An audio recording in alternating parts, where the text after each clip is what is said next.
그리스도인은 누구인가라고 하는 책이 최근에 출간이 되었는데요.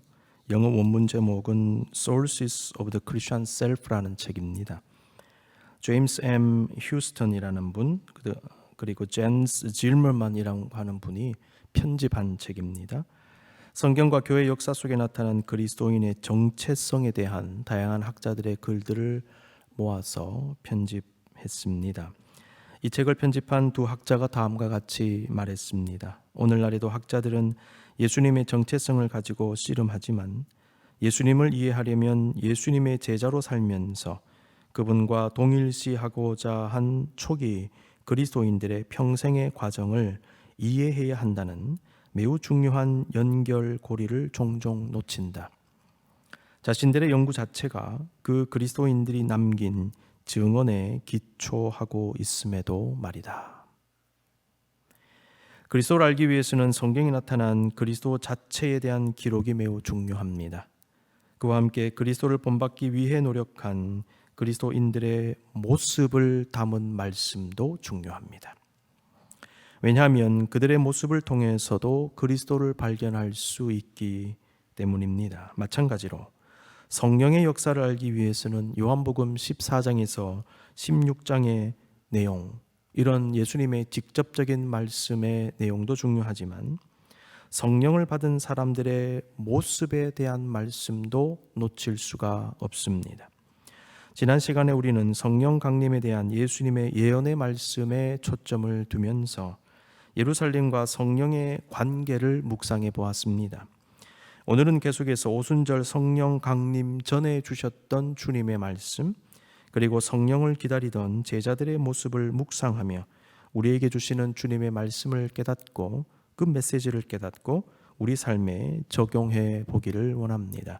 지난 시간에 이어서 두 번째입니다. 사명과 성령. 지난 시간에 예루살렘과 성령, 오늘은 사명과 성령입니다.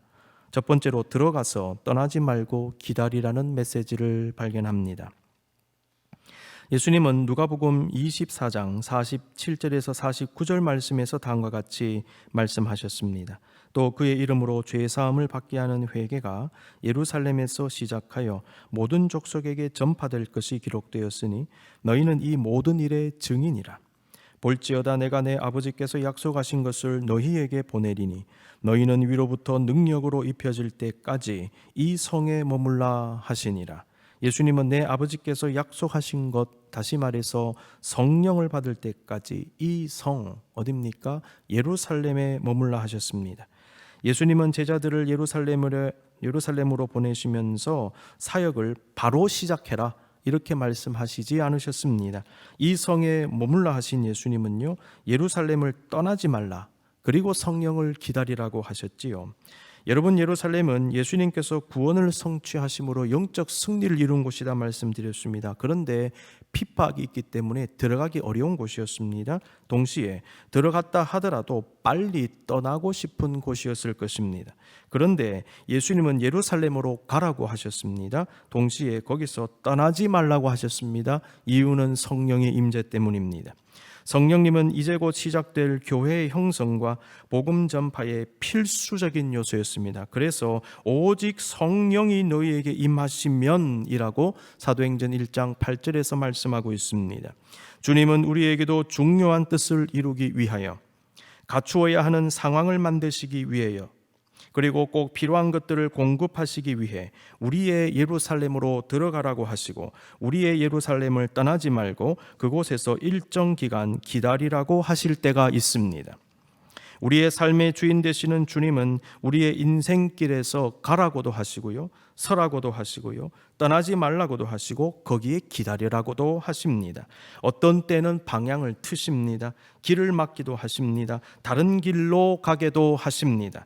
중요한 것은 하나님과 동행하며 사명을 감당하는 우리는 나의 인생길을 친히 인도하고 계시는 주님의 음성을 듣고 순종해야 한다는 것이지요. 서라면 설 수 있어야 합니다. 가라면 갈 수 있어야 합니다. 잠시 기다리라고 하시면요, 기다릴 수 있어야 합니다.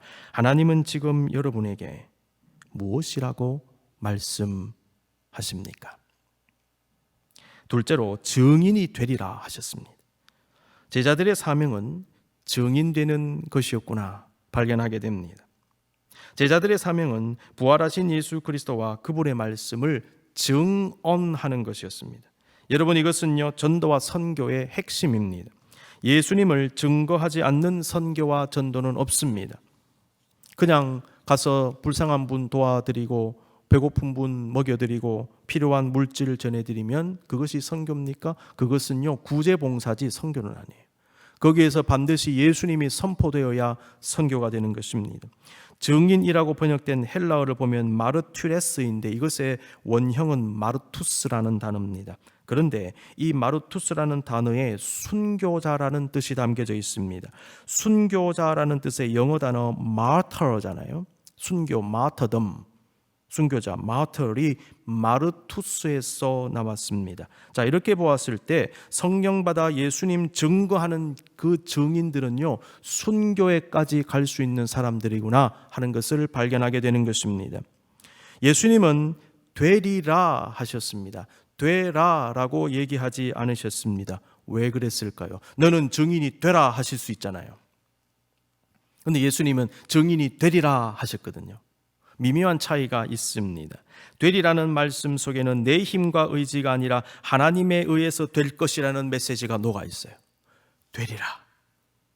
그리스도의 증인은 성령의 은혜로 되는 것입니다. 증인의 사역은 성령의 능력으로 감당하는 것입니다. 내가 원한다고 해서 되는 게 아닙니다. 내 힘으로 할 수 있는 것도 아닙니다. 주님의 부르심이 있어야 되는 것이고 주님의 능력으로 감당하는 것입니다. 그러므로 성령 받으면 되리라 라고 말씀하신 것입니다. 오직 성령이 너에게 임하시면 내 증인이 되리라. 사도행전 1장 8절을 보면 성령을 권능의 영으로 묘사하고 있습니다. 권능이라는 단어로 번역된 헬라 원어를 보면 디나미스입니다. 이것은 힘과 권능과 능력이라고 번역을 할 수 있는데요. 복음서에서 이 디나미스의 단어의 용례를 보면요. 예수님의 능력과 관련되어서 이 단어를 쓰고 있어요. 디나미스. 디나미스라는 말에서 영어 단어 다이너마이트가 나왔습니다. 폭발하는 거잖아요. 폭발력 있는 능력을 말하는 것입니다. 누가복음은 특히 성령의 권능을 강조하면서 예수님은 성령의 권능을 가지고 사역하셨다라고 기록을 합니다. 누가복음 4장 14절 예수께서 성령의 능력으로 갈릴리에 돌아가시니 그 소문이 사방에 퍼졌고, 누가복음 10장 19절 내가 너희에게 뱀과 정갈을 밟으며 원수의 모든 능력을 제어할 권능을 주었으니 너희를 해칠 자가 결코 없으리라. 복음 전파는 인간의 능력과 지혜로 하는 것이 아닙니다. 성령의 능력으로 하는 겁니다. 예수님께서 승천하실 때에 흰옷 입은 두 천사가 제자들에게 다음과 같이 말했습니다. 사도행전 1장 11절 이르되 갈릴리 사람들아 어찌하여서서 하늘을 쳐다보느냐 너희 가운데서 하늘로 올려지신 이 예수는 하늘로 가심을 본 그대로 오시리라 하였느니라. 문제없어 보이죠. 그런데 제자들 어떻게 말하고 있습니까? 갈릴리 사람들아 그랬어요. 여러분, 이 말 속에는요 깊은 의미가 담겨 있습니다. 제자들아 이렇게 얘기하지 않고 갈릴리 사람들아 그랬어요. 우리가 아는 대로 12 제자들은 가룟 유다를 빼놓고 모두 갈릴리 출신이었습니다. 갈릴리는 당시 예루살렘을 중심으로 한 남부 유다 지역에 비하면 변두리였고 소외되었고 무시받던 지역이었다 말씀드렸지요. 본문에 나오는 두 천사는요 의도적으로 제자들의 출신을 언급하고 있어요. 너희 갈릴리 사람들아. 의도가 있지 않겠습니까? 그들의 인간적인 연약함을 드러내는 겁니다. 동시에 제자들은 자신들의 연약함에도 불구하고 성령의 권능을 받아 세계 만방의 복음을 전할 사람들임을 알게 합니다. 두 가지 메시지가 들어있어요. 너희는 갈릴리 사람들이라는 겁니다. 그런데 너희가 성령 받으면 달라질 것이다. 두 가지 메시지입니다. 그들이 예루살렘과 유다와 사마리아와 땅끝까지 이르러 복음을 전할 수 있는 이유가 무엇인가? 그들이 잘나서가 아니라 오직 성령의 능력 때문이라는 것입니다. 그들은 갈릴리 사람들이었지만 성령의 은혜를 받을 때에 복음으로 세상을 진동하게 하는 능력의 사도들이 될 수 있다는 것입니다. 그들은 원래 어부들이었습니다. 못 배운 분들이었어요.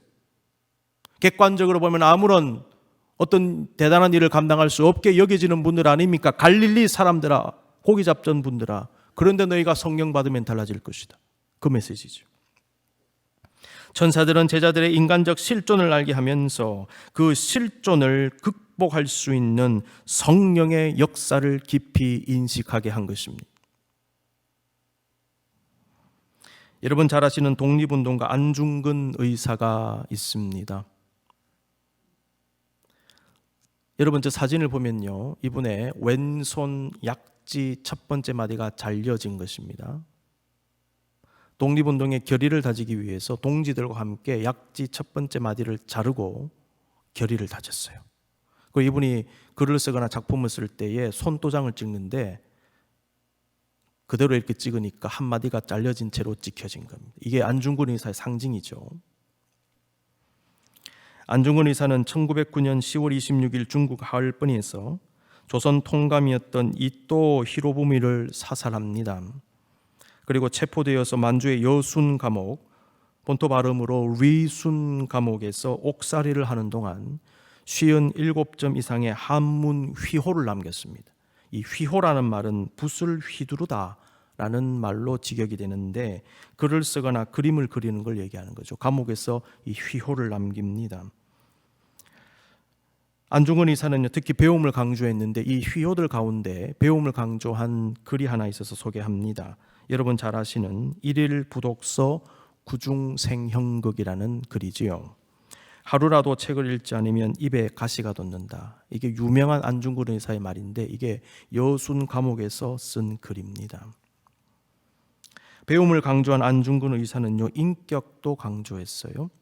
안중근 의사의 유묵, 생전에 쓴 그 글, 감옥에서 쓴 글 중에 하나가 이런 게 있습니다. 고막 고어자시. 해석하면요, 스스로 잘난 체 하는 것보다 더 외로운 것은 없다. 많이 배우는 것 중요하다. 그런데 고매한 인격을 가져라. 많이 배우고 인격이 안 되어 있으면 안 되지 않느냐. 배움과 인격입니다.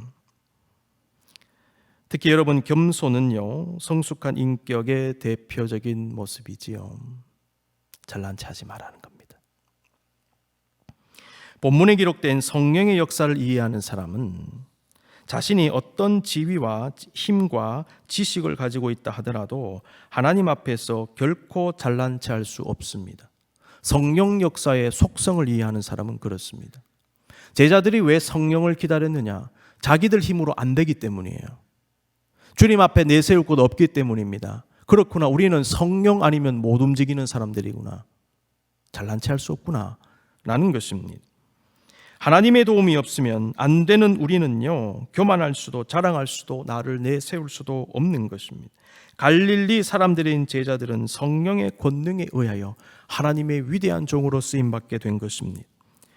저와 여러분은 나 자신의 연약함과 부족함을 결코 잊어서는 안 됩니다. 인간은 흙에서 왔습니다. 그런데 하나님은 나같이 보잘것없는 사람도 구원하여 주시고 척박한 인생길을 씩씩하게 걸어가며 삶을 영위하게 하십니다. 무엇보다도 성령의 능력을 주셔서 나 같은 사람도 하나님께 귀히 쓰임받게 하는 것입니다. 제가 뭐가 잘나서 여러분 앞에 설교를 합니까? 여러분이요, 성령의 은혜와 능력이 아니면 저는 이 사명을 감당할 수가 없는 거예요. 스스로 잘난 체 할수록 외로워지듯이 성령을 의지하지 않고 성령과 멀어질수록 외로워지는 겁니다.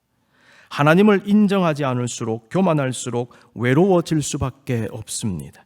믿음의 사람은 하나님의 영을 의지하며 하나님께로 더 가까이 나아갑니다. 성령의 사람은 성령께 의지하고 성령께 맡겨드리고 성령과 함께함으로 외롭지 않게 되는 것입니다. 셋째로 오로지 기도에 힘쓰더라 그랬습니다. 예수님 말씀대로 예루살렘으로 들어간 제자들은 무엇을 하며 기다렸을까요? 제자들은요, 모여서 전심으로 기도하면서 기다립니다. 1장 14절, 여자들과 예수의 어머니 마리아와 예수의 아우들과 더불어 마음을 같이하여 오로지 기도에 힘쓰더라. 제자들은 어떻게 기도했습니까? 마가 다락방에 모입니다. 더불어 마음을 같이하여 기도했다 그랬습니다. 제자들은 마음을 하나로 모았다는 것입니다. 이런 기도를 무슨 기도라고 합니까? 합심 기도라고 해요. 믿음의 공동체가 합심해서 기도할 때에 놀라운 능력이 나타나는 겁니다. 제자들이 성령을 기다릴 때에 한 마음으로 기도한 이 장면은 오늘날의 교회가 그때와 같은 하나님의 은혜를 받기 위해서는 그때와 같은 모습으로 기도해야 함을 알게 합니다. 교회는 주님 오시는 그날까지 합심해서 기도해야 합니다. 한 마음으로 기도하는 교회, 기도함으로 깨어있는 교회는 하나님이 도우시고 하나님의 놀라운 권능이 나타나는 것입니다. 가정에 어려움이 있고 기업과 일터에 어려운 일이 있으십니까? 여러분이여 한 마음으로 기도하실 수 있기를 바랍니다. 구역에 어려운 일이 있습니까? 구역원들이 한 마음으로 기도해야 할 것입니다. 한번 해보십시오. 어떠한 일들이 나타나는지. 신약시대 최초의 교회 형성을 앞두고 성령을 기다리며 더불어 마음을 같이하여 기도하던 제자들의 모습은 성령 공동체인 교회는 기도 공동체임을 알게 합니다. 교회는 함께 기도함으로 연합합니다. 함께 기도함으로 사명을 감당합니다. 함께 기도함으로 교회에 속한 지체들을 돕고 마음을 모아 기도함으로 영적 전쟁에서 승리하는 겁니다. 교회가 기도를 중단하면요, 마귀가 공격을 합니다. 마귀의 공격은 항상 있는 것인데 왜 시험을 당하느냐? 기도 안 하면 공격하는 것이 아니라 늘 공격하는데 기도하면은 공격을 막기 때문에 이기는 거예요. 기도하지 않으면 시험에 드는 것입니다. 제가 지금 일종의 하프 안식오를 보내고 있지 않습니까? 시작할 무렵에 꿈을 하나 딱 꿨는데요. 교회 문을 딱 열고 딱 나가는데요. 그 하이에나 같은 짐승이 있지 않습니까? 짐승이 교회 앞에서 몇 마리가 으르릉 거리면서 덤비려고 하는 거예요. 쉽게 덤비지는 못하고 그냥 공격 대기 상태 같은 모습으로 이렇게 으르렁거리는 거. 제가 문을 탁 열고 나가니까 그걸 제가 꿈에서 꾸었어요. 아, 이 하나님의 메시지가 있다. 예. 기도로 깨어있지 않으면 공격당하는구나. 제가 그걸 느꼈습니다. 그래서 이 기간에 더 내가 기도에 힘쓰고 또 성도들이 더 기도해야 되겠다. 그런 것을 제가 깨닫게 되었는 것입니다. 마음을 모아 기도하면요, 영적으로 승리할 것입니다. 퍼져버리면 공격당합니다. 기억하십시오. 하나님은 기도하는 자에게 은혜를 주시고 성령으로 충만하게 하십니다. 여러분 능력이 부족하십니까? 기도하십시오. 에베소서 3장 20절, 우리 가운데서 역사하시는 능력대로 우리가 구하거나 생각하는 모든 것에 더 넘치도록 능히 하실 이에게. 하나님은 기도하는 자에게 능력으로 역사하십니다. 우리가 생각하는 것 이상의 것을 주십니다. 여러분 지혜가 부족하십니까? 기도하십시오. 야고보서 1장 5절, 너희 중에 누구든지 지혜가 부족하거든 모든 사람에게 후히 주시고 꾸짖지 아니하시는 하나님께 구하라. 그리하면 주시리라. 고난당하고 있습니까? 질병에 걸렸습니까? 기도하십시오. 야고보서 5장 13에서 16절, 너희 중에 고난당하는 자가 있느냐? 그는 기도할 것이요 즐거워하는 자가 있느냐? 그는 찬송할지니라. 너희 중에 병든 자가 있느냐? 그는 교회의 장로들을 청할 것이요 그들은 주의 이름으로 기름을 바르며 그를 위하여 기도할지니라. 믿음의 기도는 병든 자를 구원하리니 주께서 그를 일으키시리라. 혹시 죄를 범하였을지라도 사함을 받으리라. 그러므로 너희 죄를 서로 고백하며 병이 낫기를 위하여 서로 기도하라. 의인의 간구는 역사하는 힘이 크미니라. 의인의 간구는 역사하는 힘이 크미니라. 아멘.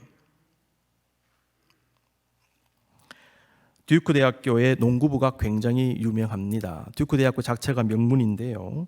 이 듀크 대학 농구부 역시 굉장히 명문이고 유명하지요. 이 농구부 감독 마이크 시셉스키라는 분이 있습니다. 이분은요 47년간 대학농구 감독을 역임을 했습니다.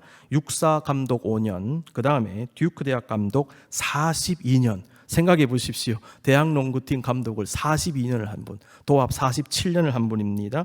이분이 농구 감독으로 일하면서 2022년 3월 13일 기준으로 1198승을 거뒀대요. 승률을 보니까요 76.6%입니다. 이분은요 미국 대학농구에서 전설적인 존재입니다. 이분이 올해 은퇴하신답니다. 올해 은퇴하는 시셉스키 감독이 다음과 같은 말을 남겼습니다. 한 명의 선수는 손가락 한 개에 불과하지만 5명이 뭉치면 단단한 주먹이 된다. 팀이 함께 울고 웃고 껴안을 수 있을 만큼 마음을 열면 승리는 바로 곁에 있다. 성령은 교회 공동체의 응집력을 이루게 합니다. 성령을 통한 공동체 연합과 내부적 응집력은 대표적으로 예배와 함께 기도를 통해 나타나는 겁니다. 여러분이 예배 공동체 함께 모여 예배하면요, 이 교회 공동체 내에 성령께서 형성시켜 주시는 응집력 속에 들어가는 거예요. 이 힘 속으로 여러분 들어오실 수 있기를 바랍니다. 그러므로 교회 공동체를 가까이 하십시오. 예배 공동체를 그래서 가까이 해야 됩니다. 떨어지면 안 됩니다. 특별히 성령 안에서 함께 기도하는 것 이상으로 공동체를 하나 되게 하는 것, 강력한 힘을 가지게 하는 것 있을까요? 네 번째입니다. 새로운 사도의 선출입니다. 제자들은 성령을 기다리며 기도만 했습니까? 그렇지 않습니다. 제자들은 이제 곧 임하실 성령으로 말미암아 사역을 시작할 공동체의 조직을 정비했습니다. 그것은 가룟 유다의 배신과 자살로 말미암아 생긴 12사도의 한 자리를 충원을 한 것입니다.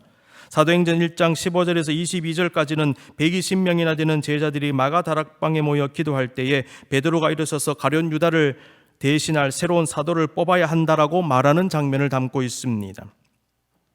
제자들은 그 자리에서 바사바라고도 하고 별명은 유스도라고 하는 요셉과 마띠아를 후보로 세웠습니다. 그리고 함께 기도함으로 마띠아를 제자로 삼았지요. 이분이 새로운 사도가 됐습니다. 1장 24에서 26절 그들이 기도하여 이르되 무사람의 마음을 아시는 주여 이 두 사람 중에 누가 주님께 택하신 바 되어 봉사와 및 사도의 직무를 대신할 자인지를 보이시옵소서. 유다는 이 직무를 버리고 제 곳으로 갔나이다 하고 제비 뽑아 마띠아를 얻으니 그가 11사도의 수에 들어가니라. 마띠아를 뽑는 모습은 우리에게 두 가지 중요한 메시지를 줍니다. 첫 번째, 제자들은 성령 기다림에 기도만 한 게 아니라는 겁니다. 사역을 위해서 자신들이 할 수 있는 준비를 했어요. 성도는 자신의 부족함을 인정하고 하나님께 전적으로 의지하며 성령의 은혜를 기도하면서도 주 안에서 나 자신이 해야 할 일을 충실히 감당해야 됩니다. 믿음의 사람은 기도합니다. 믿음으로 기도하는 사람은요, 행동합니다. 두 번째, 기도하며 성령을 기다리는 제자들은 기도로 사람을 뽑았습니다. 사람을 기도로 뽑는다는 것은 인간적인 생각과 기준으로 인간의 마음에 드는 사람을 뽑는 것이 아니고 하나님께서 인정하시고 하나님의 마음에 드는 사람을 뽑는 것을 의미하는 것입니다. 아울러 하나님의 주권을 믿으며 하나님께서 직접 뽑아주시기를 바라는 것입니다. 사람은 외모를 봅니다. 그런데 하나님은 중심을 보세요. 무슨 얘기입니까? 사람은 놓치는 게 많다는 겁니다. 사람은요, 사람을 잘못 볼 때가 많다는 겁니다. 그런데 중심을 보시는 하나님은 정확하게 보십니다. 말씀 보십시오. 사람은 외모를 보거니와 나 여호와는 중심을 보느니라. 여러분이요, 사람 만날 때 기도해야 되는 이유가 바로 이것입니다. 가정을 이룰 때, 배우자를 만날 때 기도하셔야 되는 이유가 바로 이것입니다. 하나님은 중심을 보시거든요. 그러니까 하나님이 뽑아야 되는 것입니다. 내 생각으로 하면 안 되는 것입니다. 나 여호와는 심장을 살피며 폐부를 시험하고 각각 그 행위와 그 행실대로 보응하나니 그랬습니다. 본문에 나타나는 이 제비뽑기는 인간의 뜻이 아니라 하나님의 뜻을 구했다는 증거로 볼 수 있습니다. 이스라엘 백성들은 구약시대 때부터 하나님의 뜻을 분별할 때에 제비뽑기라는 방법을 사용했는데 성경을 보면요, 성령 강림 사건 이후에는 제비뽑기를 했다는 기록을 찾기가 어렵습니다. 하나님은 제비뽑기로 뜻을 보여주시기도 하시지만은 그럼에도 그것이 무조건 하나님의 뜻인 것처럼 맹신하면 안 되는 것입니다. 그래서 이걸 막 점치듯이 잘못 오용하면 안 되는 것입니다. 굉장히 조심해야 됩니다. 오늘 본문은 제비뽑기의 모습을 기록은 하지만은 사실 그것보다 더 중요한 분별의 과정을 담고 있다는 것 놓치지 마시기 바랍니다. 어떤 학자는 본문에 나타난 사도 선출의 모습 속에 담긴 중요한 특징을 분석을 했습니다. 첫 번째, 베드로는 가룟 유다를 대신할 사도가 필요하다는 이유를 성경에서 찾았다는 거예요. 베드로는 20절에서 시편 109편 8절을 인용하면서 그의 직분을 타인이 취하게 하소서 하였도다. 이 말씀을 인용을 하면서 우리가 가룟 유다의 자리를 대신할 사람을 뽑는 것이 합당하다라고 얘기하는 것입니다. 여러분이 하나님의 일은요, 성경적 근거를 가지고 있습니다.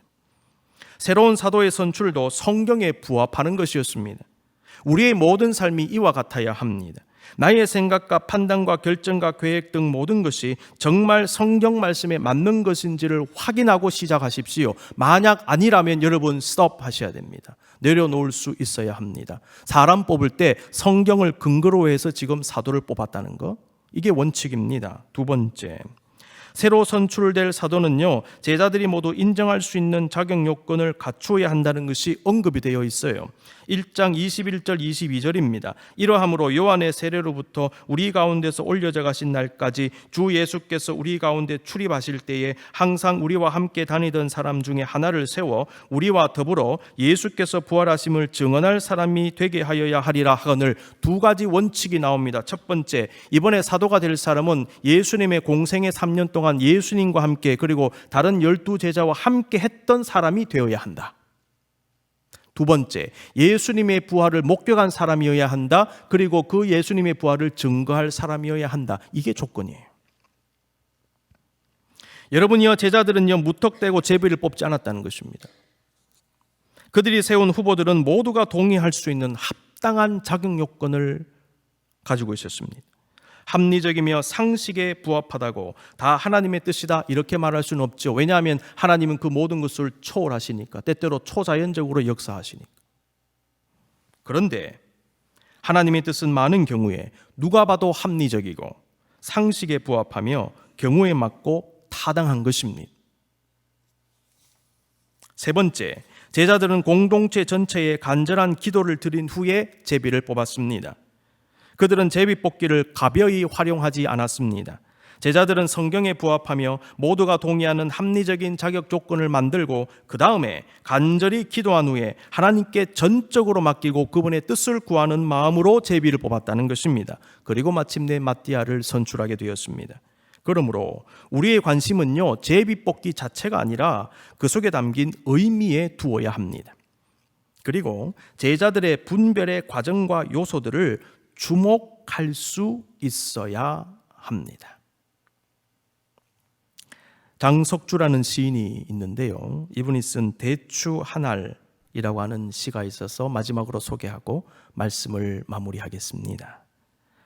저게 저절로 붉어질 리 없다. 저 안에 태풍 몇 개, 저 안에 천둥 몇 개, 저 안에 벼락 몇 개, 저 안에 번개 몇 개가 들어서서 붉게 익히는 것일 게다. 저게 저 혼자서 둥그러질 리는 없다. 저 안에 무설이 내리는 몇 밤, 저 안에 땡볕 두어 달, 저 안에 초승달 몇 달이 들어서서 둥글게 만드는 것일 게다. 대추야, 너는 세상과 통하였구나. 그렇습니다. 여러분, 대추 한 알도 그냥 만들어지지 않습니다. 하물며 대추와는 비교할 수 없을 정도로 고귀한 하나님의 피조물인 나 자신이 지금 이 모습으로 형성되기까지 수많은 것들이 작용하지 않았을까요? 그 가운데 가장 근본이 되는 살아계신 하나님의 은혜와 도움이 없었다면 지금의 나의 존재와 삶은 없었을 것입니다. 우리는 때때로 삶이 내 마음대로 되지 않을 때 하나님을 원망하고 하나님을 향한 믿음을 거두려고 합니다. 그런데 그럴 때마다 우리가 놓치는 게 뭐냐 하면 내가 지금 숨쉬고 살 수 있는 이 자체가 바로 하나님의 은혜이며 그냥 이루어진 것이 아니라는 사실입니다. 하나님을 특별한 일과 특별한 사건과 특별한 기적에서만 찾으려고 하지 마십시오. 동시에 어떤 환난과 고난과 부정적인 일들과 시련이 있다고 해서 하나님을 함부로 부정하고 원망하고 떠나려고 해서도 안 됩니다.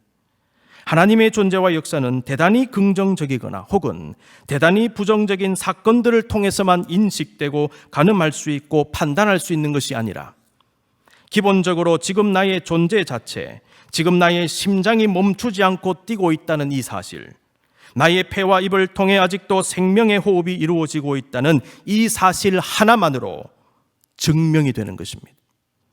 예수님의 제자들은 자신들의 숨결과 함께 하시고 심장 박동처럼 느껴지게 될 예수의 영, 생명의 영, 권능의 영이신 성령을 간절히 기다리며 사모했습니다. 그 이유는 주의 영이 아니면 살 수가 없고 주의 영이 아니면 사명을 감당할 수 없음을 알았기 때문입니다. 여러분, 다 같이 한번 눈을 감으십시다. 주님은 지금 우리에게도 말씀하십니다. 너의 예루살렘으로 들어가 그곳을 떠나지 말고 성령을 기다려라. 얘야, 너의 힘으로 하려고 하지 말고 주님을 의지하고 성령께서 주시는 능력으로 성령님과 함께 하거라. 더불어 마음을 같이하여 오로지 기도에 힘써라. 교회에, 가정에, 기업에, 너의 인생에 놀라운 일들이 일어날 것이다. 성령을 기다리며 기도하는 중에 너의 할 일, 너희가 함께 해야 할 일들을 하거라.